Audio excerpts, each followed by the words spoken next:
Guna mengantisipasi penyebaran penyakit mulut dan kuku atau PMK pada hewan ternak, Dinas Pertanian dan Pangan Kendal lakukan pengecekan kesehatan di pasar hewan. Sebuah truk terbakar di jalur Pantura Demak, Semarang. Akibat damkar yang terjebak kemacetan, polisi membantu memadamkan api dengan ember dan alat seadanya. Sejumlah 12 desa wisata yang terdiri dari 3 desa wisata berkembang dan 9 desa wisata rintisan akan diresmikan pada 21 Mei 2022. Selamat sore pemirsa, bersama saya Amanda Soraya, inilah Jateng hari ini. Diduga alami masalah kelistrikan, sebuah truk muatan kayu hangus terbakar di jalur Pantura Demak, Jawa Tengah pada Kamis sore. Karena mobil pemadam terjebak kemacetan dan padatnya arus lalu lintas di jalur Pantura membuat upaya pemadaman truk sempat mengalami kendala. Tidak ada korban jiwa dalam peristiwa tersebut, namun sang sopir syok dan mengalami kerugian hingga ratusan juta rupiah.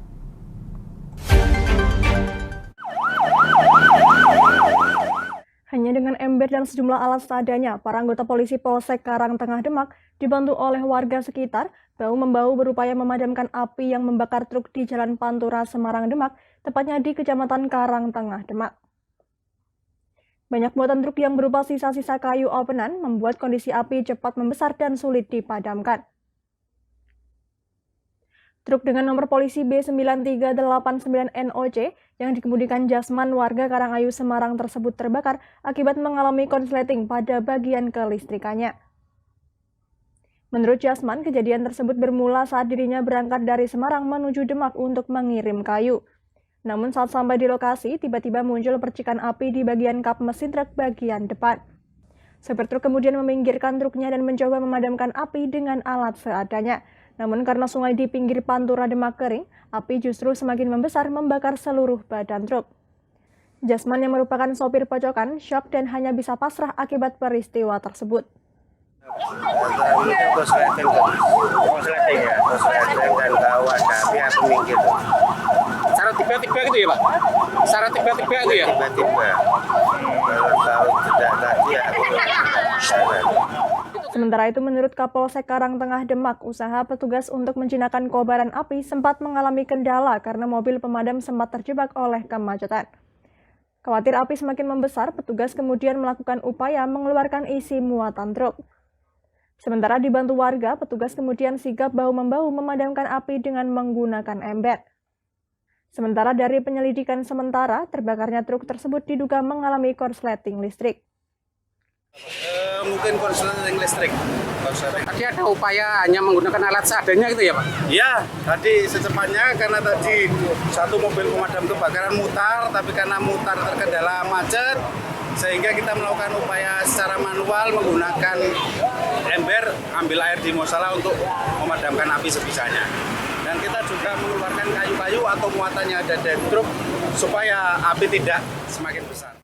Tidak ada korban jiwa dalam peristiwa tersebut, namun truk dan muatannya terbakar hingga 80%, sementara kerugian mencapai puluhan juta rupiah. Akibat peristiwa yang bertepatan jam pulang kerja tersebut membuat arus lalu lintas di Pantura Demak sempat mengalami kemacetan, baik dari arah barat maupun arah timur. Arus lalu lintas kembali lancar setelah api berhasil dikuasai petugas. Dari Demak, Ismail, Lingkar TV, melaporkan.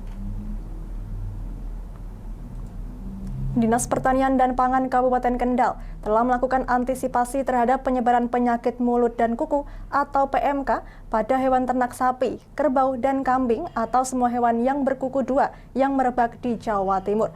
Seluruh petugas dikerahkan untuk terus memantau dan memeriksa seluruh hewan sapi dan kambing baik di pasar hewan maupun di tempat pengepul hewan ternak.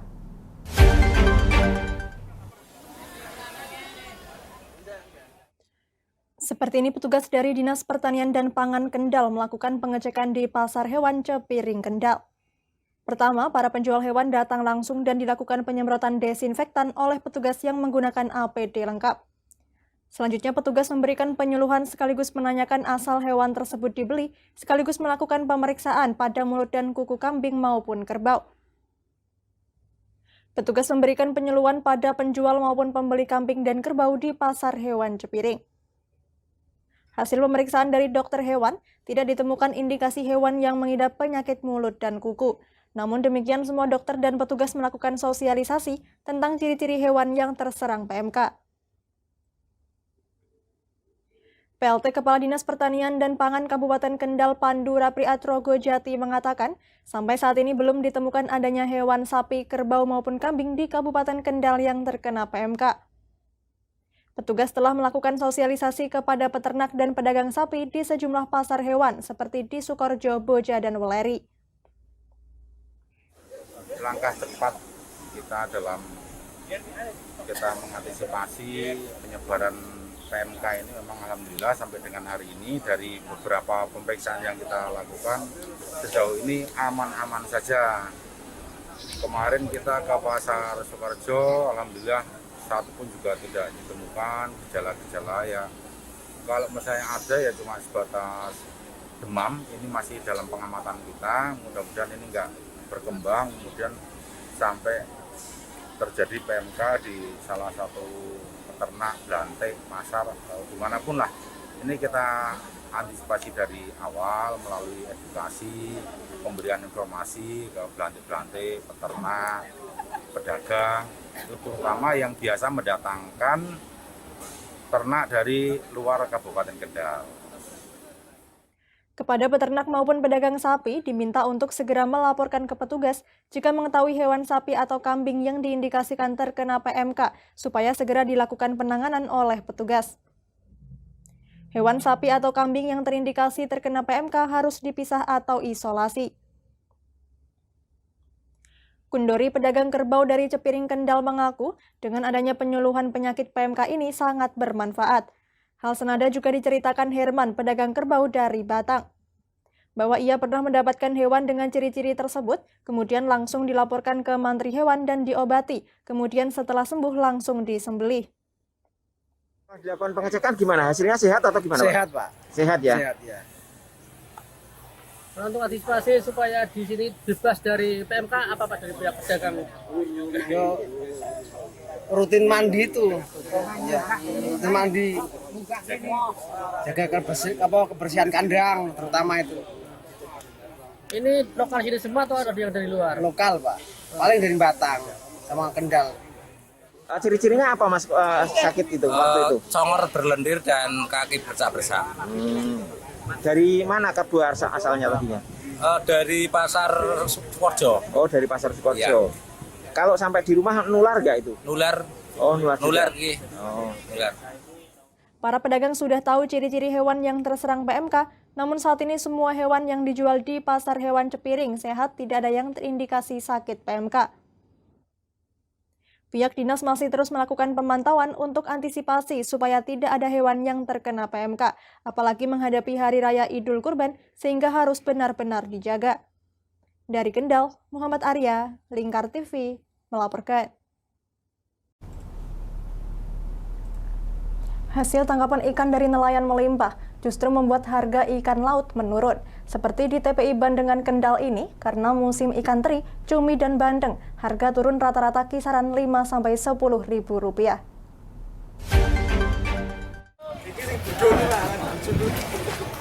Hasil tangkapan ikan para nelayan melimpah mengakibatkan harga semua jenis ikan laut menurun. Pasalnya, selama bulan puasa jarang nelayan yang melaut, sehingga setelah Lebaran hasil tangkapan ikan melimpah. Saat ini baru musim ikan teri kasar, cumi, dan juga ikan bandeng. Menurut salah satu pengepul hasil tangkapan ikan laut, Sugi, saat ini harga ikan teri kasar menurun yang tadinya Rp12.000 menjadi Rp7.000 per kilogramnya. Sedangkan cumi tadinya Rp45.000 turun menjadi Rp35.000. Harga turun ini selain disebabkan oleh musim, juga belum banyak nelayan yang mulai melaut. Ya, hasilnya lumayan, Pak, tapi pengaruh harganya tuh lagi murah. Sekarang musimnya apa, Pak ya? Teri atau? Ikan teri sama cumi. Oh, kalau teri sendiri berapa, Pak, per kilonya jualnya? Teri kasar per kilo dari nelayan Rp7.000. Kalau cuminya? Kalau cumi Rp35. Kalau biasanya berapa harganya, Pak? Kalau biasa tuh sampai Rp12.000, Pak.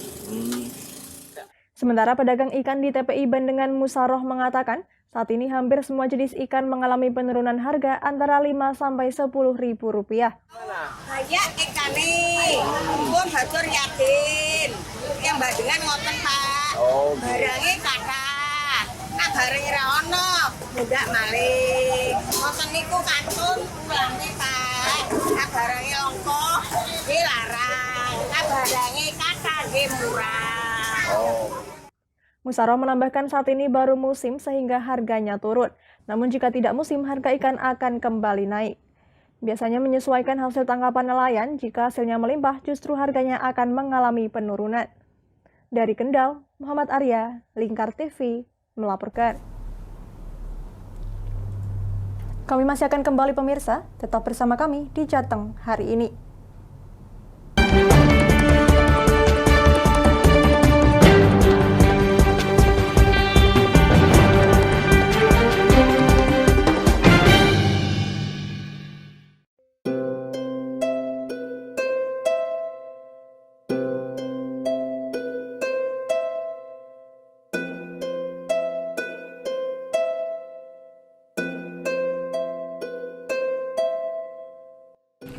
Wah iki yo siaran TV apik temenan. Filme cocok karo suasanane. Elah. Boleh bro ngene iki awan-awan kok. Iki lho nonton TV, Kang. Wah, kenal nedan kowe wong genang delok HP kok delok TV piye? Wah, kurang update kowe iki, Kang. Lho, maksudnya piye kok ngarane aku update itu? Iki lho deloken, aku nonton TV tenan. Kok kira nonton HP? Wong delok HP ngono kenal nedan apa iki. Iki lho delok siarane. Lho, kok iso ya? Yo TV apa? Jenenge Lingkar TV, Kang. Saiki erane TV kok ngene iki. Kok Lingkar TV nek dia awak dhewe panggone iso nonton TV lewat HP. Kok ngene iki. Ana film-film ngene iku ya? Iya, filme apik-apik kaya ngene iki. Awak dhewe nek sawah leren mbut gawe iso leren ndelok film-film ngene iki. Padha iso ngene iku. Iso, ora ketinggalan karo cah-cah kae. Duh, HP ku kok ora iso tak nggo ngono piye carane iki? Iki lho Rip, tak doi carane. Piye? Kowe buka Play Store. Play Store, Mas. Yo iku pokoke. Play Store apa? Ketik Lingkar TV. Engko lek wis ngono, klik install. Nah, engko wis ana metu menune Lingkar TV karek ndelok siaran apa ae. Film-filme apik-apik. Berarti film channel Lingkar TV metu nang kene kabeh ra? Iso. Filme wah cocok karo suasana cara didelok ngene. Oh, wis iki iso iki. Iya metu kabeh ngene TV wah. Iya. Kondiange ya. Mangkane Lingkar TV filme apik-apik kabeh. Iya, aku ngene kok lagi reti iki malah. Sekolo, ana bocah-bocah ajak ndelok. Heeh, ben seru nang kene ya, kawan. Wabek. Rene lo. Tak deloki apik-apik ana film Jos iki.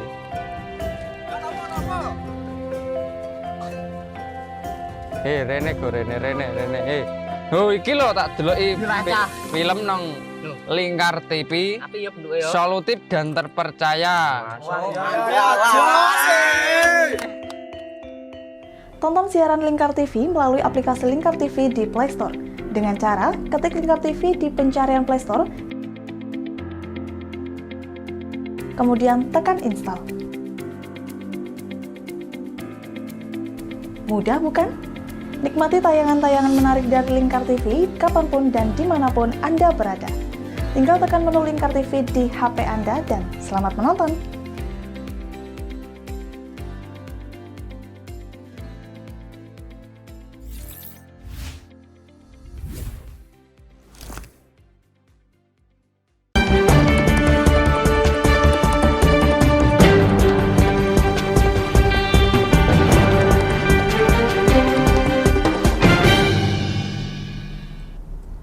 Anda masih menyaksikan Jateng hari ini pemirsa. Libur Lebaran sudah berlalu hampir sepekan, namun harga bahan pokok di Kendal belum menunjukkan penurunan. Seperti di Pasar Boja, hanya telur yang harganya kembali ke harga normal.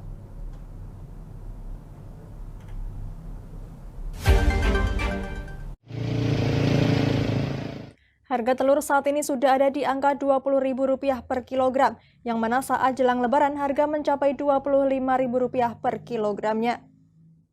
Sementara harga daging ayam dan daging sapi masih tetap sama seperti saat menjelang lebaran. Bahkan saat ini daging ayam maupun sapi masih sepi pembeli. Rosmiati, pedagang ayam sayur, mengaku sepi pembeli sejak seminggu sesudah lebaran. Saat ini harga ayam sayur masih tetap di angka Rp40.000 per kilogramnya. Ia mengaku sehari bisa menjual rata-rata 5 ekor ayam, padahal di hari biasa ia bisa menjual 10 ekor ayam tiap harinya, sedangkan saat menjelang lebaran bisa mencapai 15 ekor. Bu, ayam sekarang harganya berapa, Bu? 40.000 1 kilonya. Sudah turun apa tetap? Ya, masih stabil. Kondisi yang beli sendiri sekarang, Bu? Ya, sekarang sepi nih, Mas. Berapa ekor per hari rata-rata, Bu? Kalau setelah lebaran ini? Tadi 5 ekor, masih kelong 1. Masih kelong 1?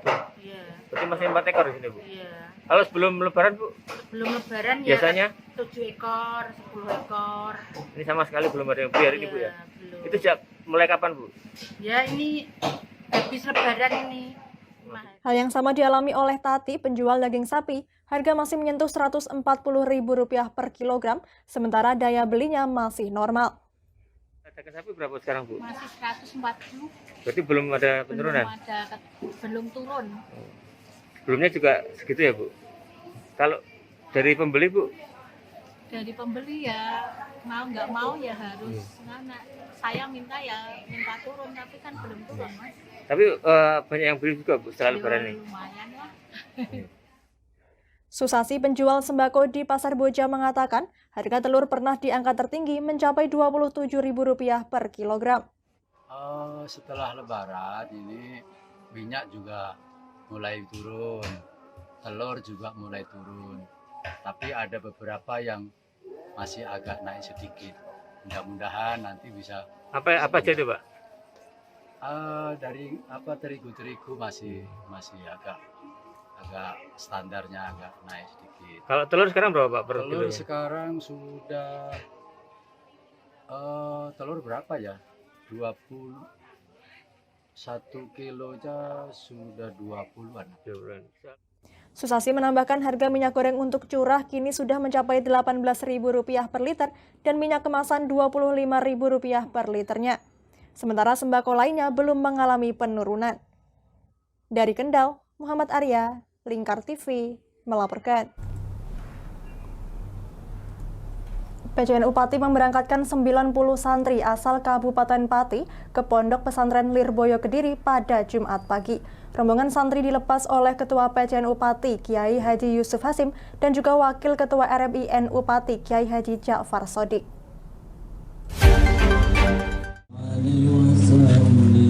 PCNU Kabupaten Pati bersama dengan RMI NU dan juga Himasal Pati memberangkatkan sebanyak 90 santri asal Kabupaten Pati yang mondok di Pondok Pesantren Lirboyo Kediri pada Jumat pagi.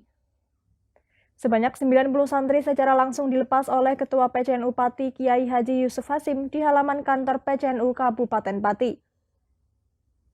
Ditemui usai melepas para santri, Ketua PCNU Pati Kiai Haji Yusuf Hasim mengungkapkan bahwa kegiatan ini sebagai wujud pendampingan dan perhatian PCNU terhadap para santri yang merupakan calon penerus ulama di Kabupaten Pati.